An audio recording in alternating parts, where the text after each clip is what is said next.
சேர மன்னன் பெருஞ்சேரலாதன். மேற்கு கடலோரம் முழுக்க அவனோட வில்லம்பு கொடி பறந்தது. ரோமானிய வணிகர்கள் அவன் துறைமுகத்தில் வணங்கினாங்க. கிரேக்கர்கள் அவன் மிளக தங்கத்துக்கு மாத்தினாங்க. அவன் தோத்ததே இல்லை. ஆனா தோல்வி என்னைக்காவது தன்னை முன்னாடியே அறிமுகப்படுத்துமா? நான் இந்த சிறுவனை பார்த்து பயந்து வரவில்லை. தமிழகத்தின் நலன் ஒரு நிலையற்ற அரியணையில் இருப்பதை ஏற்க முடியாது. வெண்ணியில் சந்திப்போம்.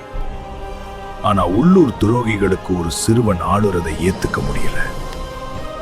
கலகம் ஆரம்பிச்சது.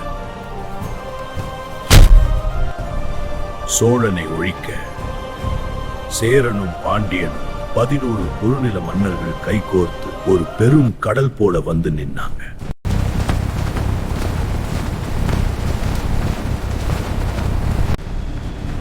ஆயிரம் வீரர்கள் போராடலாம். ஆனா ஒரு தலைவன் எழுந்தால் வரலாறே திசை மாறும்.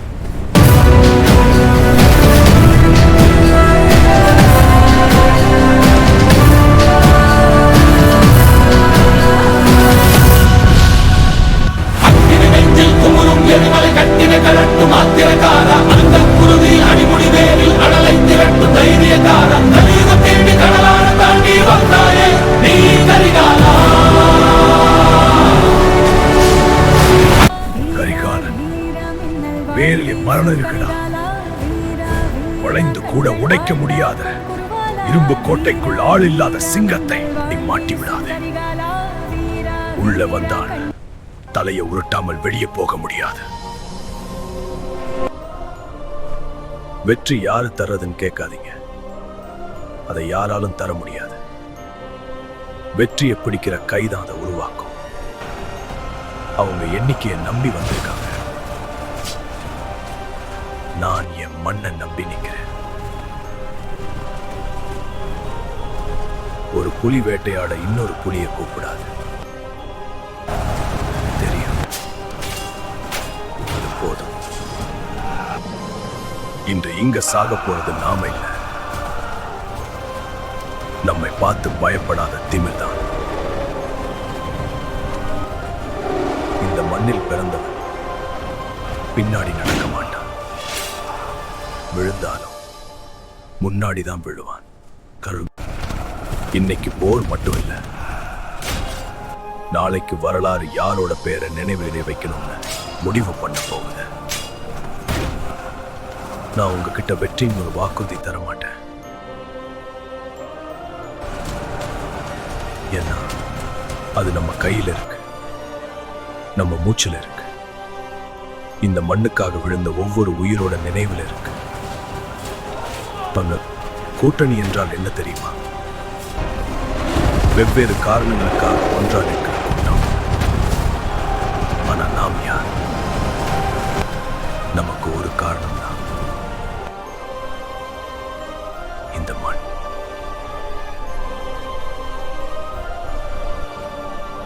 எதிரிங்க கடல் மாதிரி திரண்டு வர்றாங்கன்னு சோழன் என்னைக்குமே பதறினதில்லை.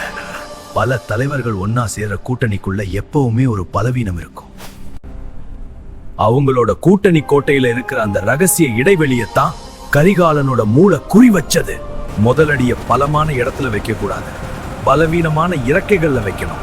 அந்த 11 குறுநில மன்னர்களின் கூட்டத்தை ஓரமா வச்சு நசுக்குனாங்க சோழப்பட.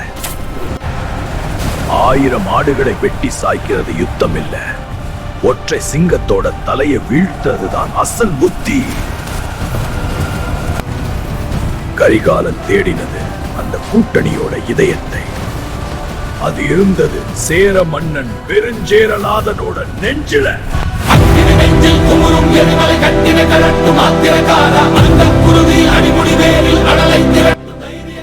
சுத்தி இருந்த பாதுகாப்பு வளையம் சிதறியோட அந்த பிரம்மாண்ட கூட்டணியோட நெஞ்சு பகுதி இப்பதான் ஒத்தையா வந்து மாட்டுச்சு.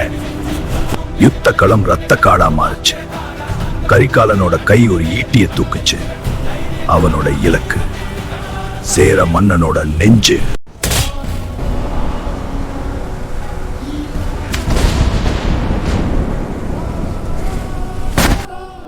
அவ்வளவுதான். அந்த ஒரு ஈட்டி ஒட்டுமொத்த கூட்டணியோட திமிரையும் உடைச்சு சிதறடிச்சது. ஆனா அந்த ஈட்டி சேரனோட நெஞ்ச மட்டும் குத்தல, முதுகு வழியா வெளியே வந்துச்சு. தமிழனோட அகராதியில முதுகுல காயம் படுறது பேராசிங்கம் அடைஞ்ச அவமானம். நான் பயந்து ஓடல, ஆனா என் முதுகுல காயம் பட்டுடுச்சு. மானம் போன பின்னாடி இந்த உசிறு எதுக்குன்னு அந்த சேர மன்னன் வடக்கு இருந்தான். புறமுதுகு காட்டி ஓடாத உன்னோட வீரத்துக்கு முன்னாடி கரிகாலன் தலை வணங்குறேன் மன்னா. நீ வெல்வாய்னு தெரியும், ஆனா இப்படி வருவேன்னு தெரியல. சோழன் நல்லவனார், தமிழகம் உன்னை தேர்வு பண்ணியிருக்கு. ஓ வடக்கே.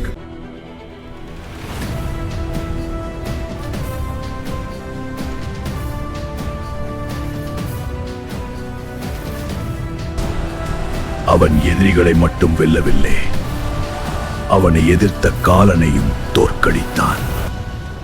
களியல் யானை கரிகால் வளவன் அவன் கடந்த நின் ஆற்றல் தோன்றவென்றோய்.